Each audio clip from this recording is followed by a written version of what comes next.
It was a normal Sunday morning at the Louvre in Paris. The date was October 19th, 2025. People walked in through the grand entrances. Voices echoed softly in the vast halls. Some came to stand before masterpieces they had only seen in books. The sun cast patterns of light and shadow across the courtyard. Security felt familiar. Visitors pressed shoulder to shoulder, unaware of what was coming. Just above them, a meticulously planned operation was about to pierce the heart of the institution. The illusion of security would be shattered in minutes. In the heart of Paris stands the Louvre, a name synonymous with art and history. Once a medieval fortress, then a lavish royal palace, it has evolved into one of the world's most revered and visited museums. Its sprawling wings and iconic glass pyramid welcome millions each year, drawing them into a labyrinth of human creativity and royal legacy. To walk its corridors is to travel through time.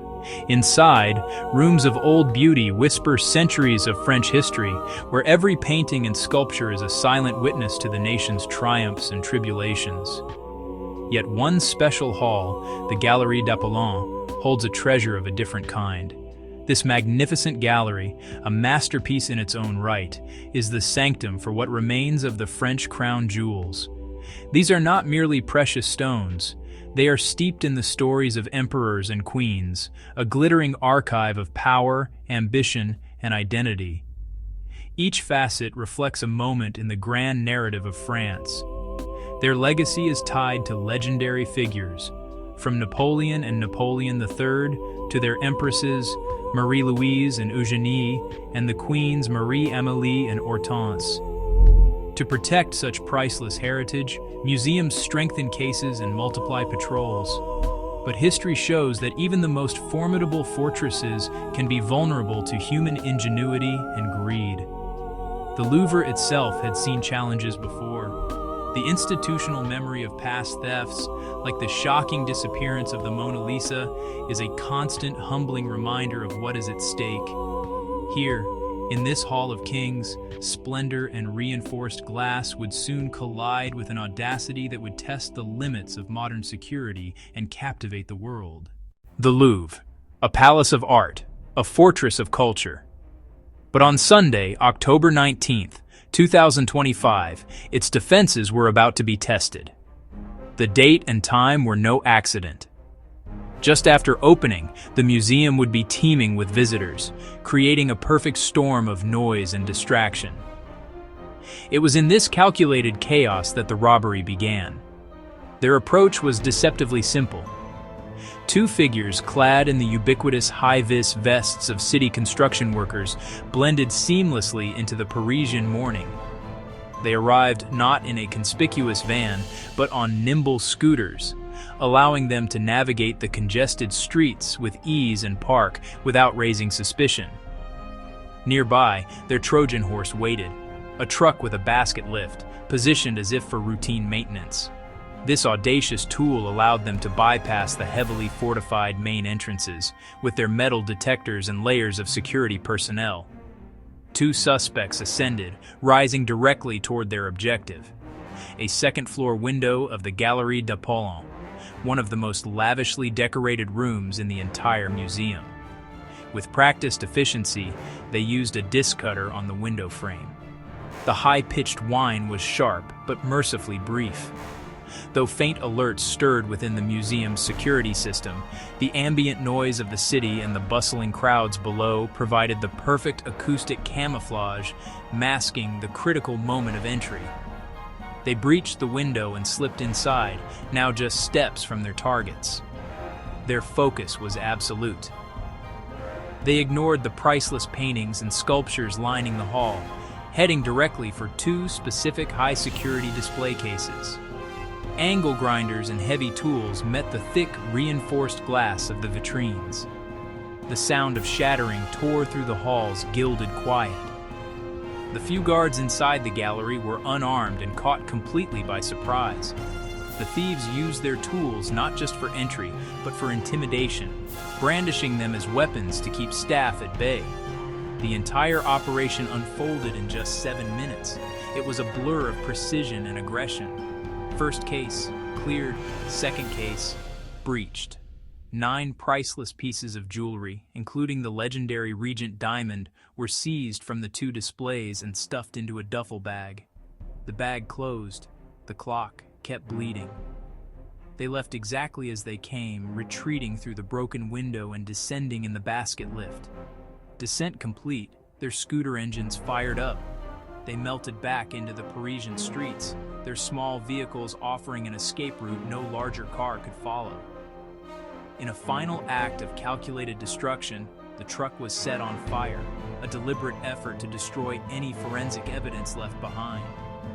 In the immediate aftermath, French authorities were stunned, calling it a major, highly organized operation executed with military precision. In just 7 minutes, the thieves had come, conquered, and vanished, leaving a gaping hole in France's cultural heritage and a world in disbelief. In the aftermath, as the dust settled and the scale of the violation became clear, the French Culture Ministry released a detailed and heartbreaking list of the missing treasures. The announcement sent a shockwave through the international art community, confirming their worst fears. The thieves had been precise, targeting some of the most significant pieces in the collection. Among the stolen artifacts was a magnificent parure, a matched set of jewels, belonging to Queen Maria Amalia and Hortense de Beauharnais. A tiara, a necklace, and an earring, each a masterpiece of 19th-century craftsmanship, were now gone. From the collection of Empress Marie-Louise, Napoleon's second wife, an emerald necklace and a pair of matching emerald earrings were taken. These were not just jewels, but symbols of the First French Empire's opulence and power. And from Empress Eugénie, a renowned fashion icon of her time, a delicate brooch, an intricate bodice bow, and a stunning tiara. In total, 9 distinct pieces, heritage ripped from its context. Curiously, the legendary Regent diamond, valued at over $60 million, was not taken. Its state-of-the-art security may have deterred the thieves, or perhaps it was simply too famous to be sold on any market. A small consolation came in the hours after the heist. The crown of Empress Eugénie was found just beyond the museum walls, damaged from the fall, but recovered. Another jeweled item was also found dropped nearby, a tantalizing clue suggesting a hasty, perhaps panicked, escape. These are not mere accessories. They are irreplaceable artifacts of France's turbulent, glorious past. They've witnessed empires rise and fall, adorned royalty at grand ceremonies, and were silent observers to whispered intrigues within palace walls. Their loss is a cultural wound, a theft from history itself. The Paris prosecutor's office opened a major inquiry into organized theft and conspiracy. Prosecutor Laure Becquot assigned 60 investigators to the case. The museum became a sprawling crime scene.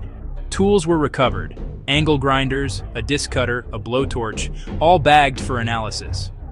A charred truck and discarded scooters were scoured for clues. Forensics hunted fingerprints, DNA, and trace. Cameras captured the window breach and smashed cases. Exterior footage helped plot arrival and escape. Investigators interviewed threatened guards and passers-by. All central police units were mobilized. Alerts spread internationally. Fears grew. Smuggling or stones recut to hide their origin. The art market was warned. Auction houses, dealers, collectors urged vigilance. Officials and leaders spoke out, reflecting national shock. The theft committed at the Louvre is an attack on a heritage that we cherish because it is our history.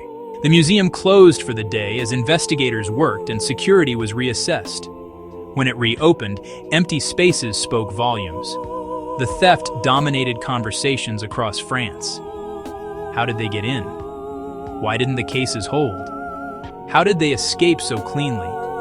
It echoed a wider pattern, prompting museums worldwide to take note. This loss feels personal. These objects carry stories and craftsmanship beyond price. The investigation continues, a quiet, determined effort. Some suspect a private collector, others fear stones could be altered. The heist is a call to action, Stronger materials, smarter alarms, rapid response. Beyond technology, protection needs public will and resources. The Louvre stands, yet a shadow of vulnerability touches its gilded halls. 7 minutes of shocking efficiency changed how we see beauty and security. Will the jewels ever be recovered? And what's the next lesson for protecting our heritage?